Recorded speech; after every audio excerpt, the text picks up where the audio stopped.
ये वही पॉइंट है जहाँ से रानी लक्ष्मीबाई ने 1857 की क्रांति के दौरान घोड़े पर सवार होकर, तलवार हाथ में लेकर, पीठ पर बच्चे को बांधकर और किले की इस ऊंचाई से अपने घोड़े बादल के साथ छलांग लगाई थी। बुंदेले हर बोलो के मुंह हमने सुनी कहानी थी, खूब लड़ी मर्दानी वो तो झांसी वाली रानी थी। मैं अपनी झांसी नहीं दूंगी का नारा देते हुए अंग्रेजों के खिलाफ युद्ध का ऐलान किया। जैसे ही हम झांसी का नाम सुनते हैं, याद आती है 1857 के स्वतंत्रता संग्राम की, महारानी लक्ष्मीबाई की, जिनके शौर्य और वीरता की कहानी हम बचपन से सुनते आ रहे हैं और सुनाते आ रहे हैं। जब हम मध्य प्रदेश के ओरछा में रुके थे, वहाँ से झांसी, जो कि उत्तर प्रदेश में है, लगभग 20 किलोमीटर की दूरी पर है। गर्मी बहुत थी और गर्मी में किले को एक्सप्लोर करना थोड़ा मुश्किल हो जाता है, इसलिए हमने सोचा कि ओरछा से लगभग 40 किलोमीटर की दूरी पर दतिया में माँ पीताम्बरा माता के दर्शन करते हैं और फिर मौसम को देखते हुए हम झांसी के लिए निकलेंगे। हमने दतिया में पीताम्बरा माता के दर्शन किए और अचानक से पूरा मौसम ही बदल गया। बहुत तेज बारिश हो रही थी और इस बारिश में हम थोड़े भीग भी गए, लेकिन ये बारिश बहुत अच्छी लग रही थी क्योंकि चिलचिलाती धूप के बाद बारिश से राहत मिलती है। जैसे कठिन समय के बाद सुखद समय भी आता है, जैसे तेज धूप के बाद जब बारिश आती है तो धरती को राहत मिलती है, जैसे जीवन में दुख के बाद सुख जरूर आता है। बस फिर क्या था, झांसी जाने की हमारी इच्छा तीव्र इच्छा में बदल गई और हम झांसी की ओर चल दिए। फिर फाइनली हम झांसी के किले के पास खड़े थे, वो किला जिसे बचपन से हम देखना चाहते थे। बुंदेले हर बोलो के मुंह हमने सुनी कहानी थी, खूब लड़ी मर्दानी वो तो झांसी वाली रानी थी। किले के अंदर घूमने के लिए आपको टिकट लेना होता है। हमने टिकट ली और महल घूमने के लिए निकल पड़े। किले का जितना नाम हमने सुना था उससे कहीं ज्यादा बड़ा किला है झांसी का किला। भारत के इतिहास की अमर धरोहर झांसी का किला केवल ईंट पत्थरों का ढांचा नहीं है, बल्कि वह वीरता, संघर्ष और देशभक्ति की वो ज्वलंत गाथा है जो हर भारतीय के हृदय में जोश भर देती है। किले की मिट्टी को नमन करते हुए हमने किले में एंट्री ली। ये किला लगभग 15 एकड़ में फैला हुआ है। किले की दीवारें मजबूत पत्थरों से बनी हैं। यहाँ 22 बुर्ज और 10 दरवाजे हैं, जिसमें कड़क दरवाजा, झरना दरवाजा और लक्ष्मी दरवाजा मुख्य है।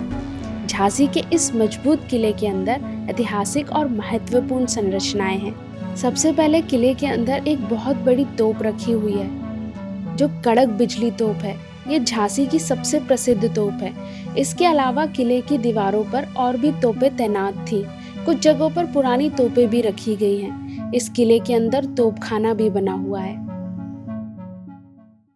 मध्य प्रदेश के ओरछा के किले, छतरियां और मंदिरों की तरह ही झांसी के किले का निर्माण ओरछा के बुंदेला राजवंश के राजा वीर सिंह देव बुंदेला ने करवाया था और इसका जो निर्माण कार्य है वो 1613 ईस्वी में पूरा हुआ। राजा वीर सिंह देव बुंदेला ने झांसी को एक सैन्य छावनी के रूप में विकसित किया था। ये किला राजनीतिक दृष्टि से बहुत महत्वपूर्ण था क्योंकि ये विंध्य पर्वत और दक्कन के पठारी क्षेत्र में स्थित था।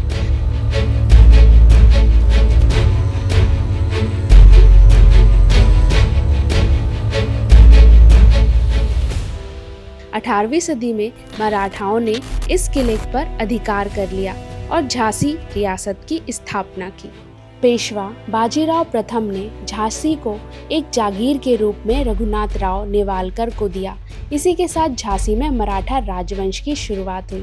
रानी लक्ष्मीबाई, जिनका वास्तविक नाम हम सभी जानते हैं, मणिकर्णिका, प्यार से उन्हें मनु बुलाते थे, झांसी के राजा गंगाधर राव की पत्नी थी। 1853 में राजा की मृत्यु के बाद उनके दत्तक पुत्र दामोदर राव को अंग्रेजों ने उत्तराधिकारी मानने से इनकार कर दिया। इस पर रानी लक्ष्मीबाई ने कहा, मैं अपनी झांसी नहीं दूंगी का नारा देते हुए अंग्रेजों के खिलाफ युद्ध का ऐलान किया। ये केवल एक वाक्य नहीं था, ये भारतीय स्वतंत्रता संग्राम की चिंगारी थी। 1857 की आज़ादी की पहली लड़ाई में उन्होंने झांसी के किले से वीरतापूर्वक युद्ध लड़ा। किले के अंदर पंचमहल है, जिसके 5 तल है। उसी में बड़ा हॉल है, जहां दरबार लगता था, प्रशासनिक कार्य और बैठकें की जाती थी।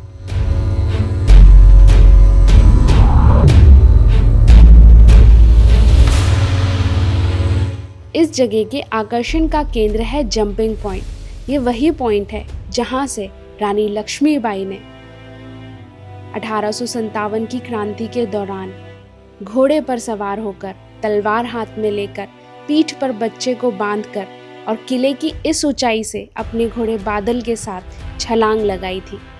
उन्होंने नारी शक्ति का ऐसा परिचय दिया जिसे युगों तक याद रखा जाएगा। जंपिंग पॉइंट की हाइट जब हमने देखी तो हम सोच में पड़ गए कि इतनी ऊंचाई से घोड़े के साथ रानी लक्ष्मीबाई ने किस तरह से जंप किया होगा। इस किले में वॉच टावर के जैसे और सिग्नल टावर के जैसे बड़े बड़े बुर्ज भी बने हुए हैं, जहां से आप पूरे शहर को देख सकते हो, पूरे शहर के ऊपर निगरानी रख सकते हो। किले के अंदर ही रानी का महल है जो अब संग्रहालय बन गया है। किले के अंदर में गणेश मंदिर और शिव मंदिर भी बने हुए हैं, जहां रानी लक्ष्मीबाई पूजा किया करती थी। यहाँ पर अस्तबल भी बने हैं, जहाँ पर घोड़ों और हाथियों को बांधा जाता था।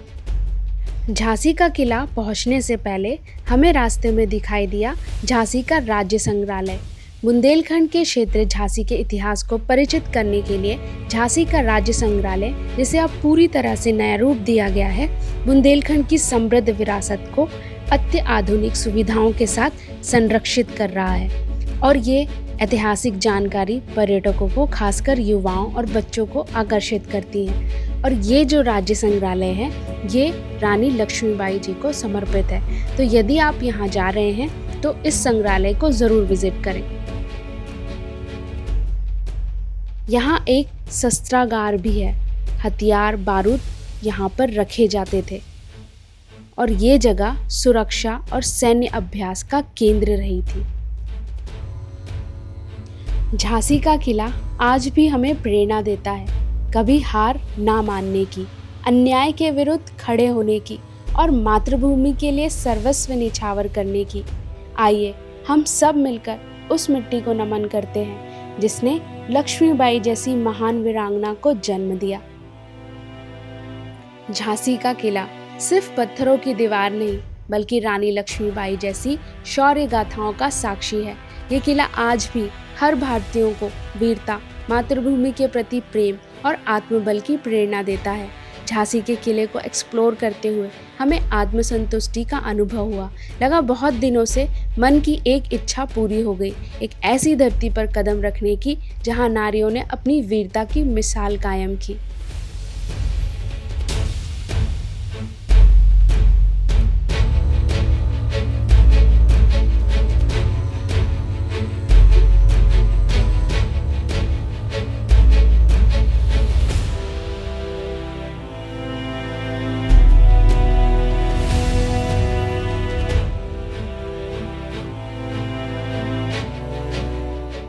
आइए हम सब मिलकर उस मिट्टी को नमन करें जिसने लक्ष्मीबाई जैसी महान वीरांगना को जन्म दिया।